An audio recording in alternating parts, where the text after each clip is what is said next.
Is Republican presidential candidate Vivek Ramaswamy taking a page out of former President Donald Trump's playbook? You know, the page that says all press is good press, even after making some highly controversial claims in a series of interviews over the weekend? Well, it seems to be working because he is dominating the headlines and even the polls. For being a political novice, the 38-year-old is currently in third place to be the Republican presidential nominee. And just like Trump did during his rise in 2015, Ramaswamy is facing some criticism over wild comments made in TV interviews.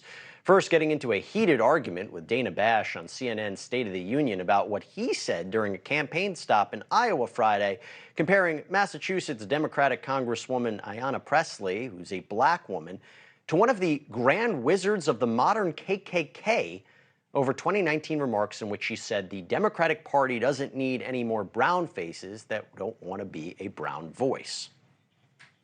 But it's not about sounding for a provocative discussion that we need to have in this country. The whole point is the KKK wasn't just about rhetoric. We have to speak openly. They lynched people, they murdered people, they raped people, they burned their homes. And that was wrong. Simply that was obviously wrong. Wrong. Okay, again, that is obviously a wrong thing. If you want to have an intellectual discussion, do you think that maybe comparing her to the Grand Wizard and the notion of what she said to being a modern leader of the KKK was maybe a step too far, or you stand by what you said?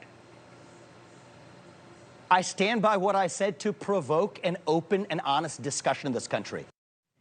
Now, keep that in mind, because in the last hour with Chris Cuomo, Ramaswamy, who was on the air, responded to that blowback. Well, you know what? At points in our history, we have had people who have talked about black faces and brown faces to shut up, sit down, and do as they're told. You know who did that? Yes, the Grand Wizard of the KKK. So, yes, I know that's a little provocative, but that's just the truth of the substance of what she said with her own words. It's not provocative. And the reality is, it's not when provocative. Hakeem Jeffries... It's perverse. Now, that wasn't Ramaswamy's only controversial comment. You see, Sunday on Meet the Press, he made an utterly outrageous argument about then Vice President Mike Pence's powers on January 6th. So what would you have done with Mike Pence? You would have not certified the election?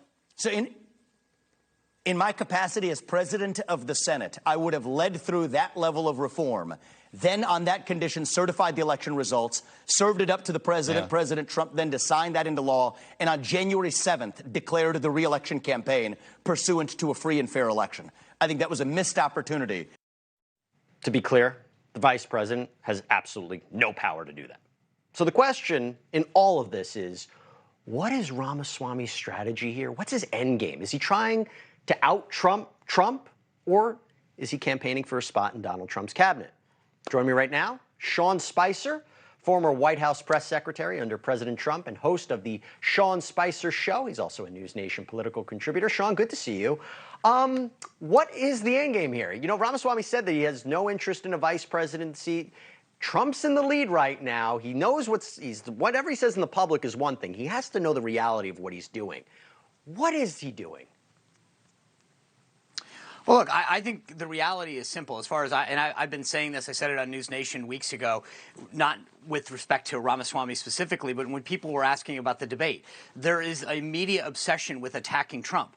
I've said from the get-go that was a stupid strategy, and Chris Christie is emblematic of this. No disrespect to the governor, but I think that there's a ceiling that comes in when attacking Trump, right? So among caucus and primary goes from the Republican Party, there's not too much of an appetite for anti-Trump, maybe 15% at max, right? What Ramaswamy is doing, I put simply, is drafting for NASCAR fans. The idea is he's basically trying to say, I am Trump, that doesn't have the baggage, that doesn't have the legal qualms that you just discussed in your previous segment. And so I want to show you folks that I can further the America First agenda. I can be the guy who folks who like Trump, who like his policies, but maybe don't like the style. Is that for this election, or is that in the future? He's a young guy. He might be saying, now's not my time, but I'll continue the Trump playbook. I will continue the Trump messaging and policy after Trump leaves office.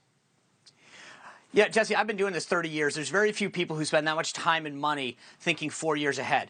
Whether it's misguided or not, and it's not just him. I think there's a bunch of people that were on the stage the other day that I'm wondering how they possibly, in their head, believe that there's any path to the nomination. But that being said, I've been doing this 30 years. People don't spend that much time and money if they don't honestly believe that they have a chance. And I think Ramaswamy's belief is that he drafts on Trump, something happens, and then the Trump supporters say, you know what, you've been articulating the Trump agenda, you've been good to him, you've talked about pardoning him, we will make you the heir apparent. Thank you for watching. Go to newsnationnow.com to find NewsNation on your cable provider. And don't forget to click the red subscribe button below to get more of NewsNation's fact-driven, unbiased coverage.